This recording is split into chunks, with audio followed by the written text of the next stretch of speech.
கூட்டிட்டு இனி நம்ம இந்த பூலோகத்துல வாழவே கூடாது அப்படின்னு கடல்ல விழுந்து உயிரை விட்டுறலாம் அப்படின்ட்டு போறாங்க.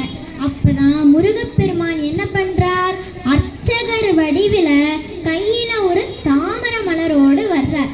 வந்து குமரகுருபரரை பார்த்து, குழந்தாய் இது என்ன அப்படின்னு இந்த தாமரை மலரை காட்டி கேட்கிறார். அதற்கு குமரகுருபரரும் பூ அப்படின்னு சொல்றார். பேசாத குழந்தை பேசிட்டு அவ்வளவு சந்தோஷமா இருக்கு அவங்களுடைய பெற்றோருக்கு. பிறகு இருக்காதா 5 வருஷமா, அதாவது 5 வயசு வரைக்கும் பேசாத குழந்தை திடீர்னு வாயை திறந்து பேசுதுன்னா இருக்காதா? குமரகுருபரருடைய அப்பா அவரோ ஒரு கவி பாடும் புலவர்.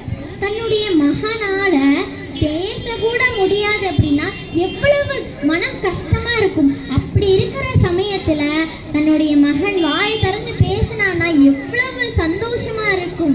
அதே சந்தோஷத்தோடு நேரா முருகப்பெருமானுடைய சந்நிதிக்கே வந்தாங்க. அங்க வந்து குமரகுருபரர் கந்தர்களி வெண்பாவை பாடினார். முருகர் மேல கந்தர்களி வெண்பாவை பாடினார். இவருடைய முதல் வார்த்தை என்ன, அதாவது குமரகுருபரருடைய முதல் வார்த்தை என்ன, பூ அப்படின்னு தானே முதல் வார்த்தை பேசினார். அதையே முதல் அடியாக கொண்டு பூமேவு செங்கமல புத்தேலும் தேரறிய பாமேவு தெய்வ பழமறையும் தேமேவு நாதமும் நாதாண்ட முடிவும் நவை தீர்ந்த போதமும் காணா